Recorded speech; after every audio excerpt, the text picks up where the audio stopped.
रीवा जिले में लगातार आपराधिक घटनाओं को अंजाम देकर शांति व्यवस्था के लिए खतरा बने आदतन अपराधियों पर शिकंजा कसने के लिए रीवा पुलिस अब एक्शन मोड में नजर आ रही है, जिसमें अब गुंडे बदमाशों की धरपकड़ की जा रही है। अब तक करीब 2 दर्जन से ज्यादा की संख्या में अपराधियों को पुलिस ने धर दबोचा है।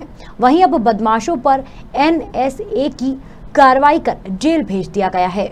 रीवा पुलिस ने आदतन अपराधियों के खिलाफ कार्यवाही के लिए ऑपरेशन क्लीन शुरू किया है।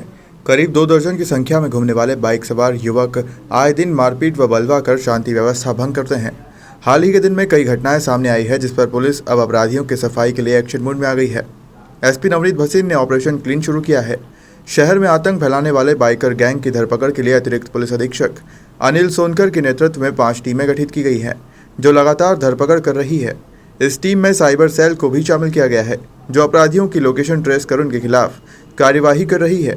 इन सभी अपराधियों के खिलाफ प्रतिबंधात्मक कार्यवाही की जाएगी। अभी रीवा में जो क्राइम पैटर्न हम लोग देख रहे थे और हमने उसका एनालिसिस किया, तो हमने देखा कि कुछ जो ऐसे एलिमेंट हैं जिनका अपराधी रिकॉर्ड है, वो कुछ नए बच्चों को भ्रमित करके उनको कुछ झूठे ख्वाब दिखा के और उनको अपने साथ शामिल कर रहे हैं। धीरे धीरे वो उनको नशे की ओर प्रवृत्त करते हैं। अवैध हथियारों का उनको सपना दिखाते हैं, उनके साथ आप अच्छे लगेंगे, उनके फोटोग्राफ्स वगैरह कराने का प्रयास करते हैं अवैध हथियारों के साथ। तो जो बच्चे हैं, युवा उनके भ्रम जाल में आके उनके साथ जुड़ने का एक प्रक्रम देखने को मिला। तो उसको देखते हुए हम लोगों ने बाकायदा फिर अपनी जो टीमें गठित की हैं, उस टीम ने बाकायदा अपना चार्ट बनाया कि कौन कौन ऐसे लोग हैं जो प्रभावित करने का काम कर रहे हैं, प्लस उनके यहाँ कौन कौन लोग हैं जो प्रभावित उनसे हुए हैं। तो इस प्रकार जो इनके जो गैंग्स टाइप के बनाने की चलन दिखे हमको, उसको हम लोगों को लगा कि इन बच्चों को भी इससे दूर करना आवश्यक है और जो गैंग लीडर बनने का प्रयास कर रहे हैं, इनके खिलाफ कठोर कार्रवाई भी आवश्यक है। इसलिए आपने देखा होगा कि अभी हमने जो ऑपरेशन क्लीन के तहत जो मुख्य अपराधी हैं उनका NSA किया है और बाकी लोग जो हैं उनके विरुद्ध जो धाराएं बनती थी उसी में उनको जेल भेजा गया है। इसके पश्चात इसके नेक्स्ट चरण में हम लोग लगातार हमारी टीमें आरोपियों की धरपकड़ कर रही हैं।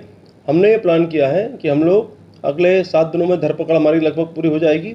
इसके बाद इनके पेरेंट्स को बुला के एक बार, इनके पिताजी को बुला के एक बार चर्चा करेंगे कि क्यों वो समय नहीं दे पाए अपने बच्चों को, किन कारण से उनका बच्चा ऐसी संगत की ओर प्रवृत्त हुआ, नशे की ओर प्रवृत्त हुआ। उनका भी एक हमारा काउंसलिंग सेशन का भी प्लान इसमें शामिल है। देखा जा रहा था कि काफ़ी बच्चे ये घटनाएं को अंजाम दे रहे हैं लगातार। तो मैंने बताया, जैसे माता पिता ने बच्चे को ट्यूशन के लिए या स्कूल जाने के लिए, कॉलेज जाने के लिए बाइक दिलाई है और वो बाइक लेके निकला और आ गया इस टीम के बहकावे में, इस टीम के द्वारा दिए गए छलावे में, और वो प्रवृत्त हो गया इन गतिविधियों में। तो जो पेरेंट्स हैं उनको लग रहा है ये तो कॉलेज और ट्यूशन जाके अपनी कैरियर की तैयारी कर रहा है, परंतु वो जाके इनके साथ, टीम के साथ जाके कहीं मारपीट में शामिल होना, कहीं किसी वीडियो बनाने में शामिल होना, तो उनको भी आवश्यकता है। बेटे को सबक मिला है, पेरेंट्स को पता पड़ा है कि उनको भी अब अगली बार ये प्रवर्तन ना हो, इस बात पर भी ध्यान देने की आवश्यकता है। सर, अभी तक कितने अपराधियों को इस पे चिन्हित किए गए इस ऑपरेशन में? हमने ऐसे लगभग अभी 5 से 6 ग्रुप आइडेंटिफाइड किए हैं जो छोटे छोटे ग्रुप बना के ऐसे घूमने का चलन प्रारंभ करना चाह रहे थे। बहुत शुरुआती दौर में उन पर अच्छा कंट्रोल हो गया और उसमें से अभी तक लगभग हमारे पास आधा दर्जन अपराधियों को हम अरेस्ट कर चुके हैं और लगभग 8 से 10 अपराधी हमारी टीम के लगातार मॉनिटरिंग में हैं। उनको भी हम लोग अतिशीघ्र अरेस्ट कर लेंगे। साइबर सेल की टीम भी इनपुट उसमें लगातार दे रही है, तो हमें लगता है काफ़ी जल्दी ही इनमें से अधिकतम लोगों की अरेस्टिंग हो जाएगी। सर, इनकी फाइनेंशियल मदद कौन करता होगा? कैसे पैसे इनके पास आते हैं जी घूमते रहते हैं दिन भर? मैंने आपको बताया ना कि मुख्य जो हैं सरगना बनने का प्रयास करते हैं, वो उनको कुछ हथियारों के माध्यम से, कुछ नशे का प्रवर्तन में लाके इस प्रकार के कृत्य में शामिल करते हैं। उन लोगों को इसका भान ही नहीं है कि इससे उनका करियर नष्ट हो जाएगा, उनका शरीर खत्म हो जाएगा। तभी हम उसका पार्ट जो सेकंड रख रहे हैं वो उसमें पिताजी से बात करने को भी शामिल कर। रीवा से अनुराग अग्निहोत्री की रिपोर्ट।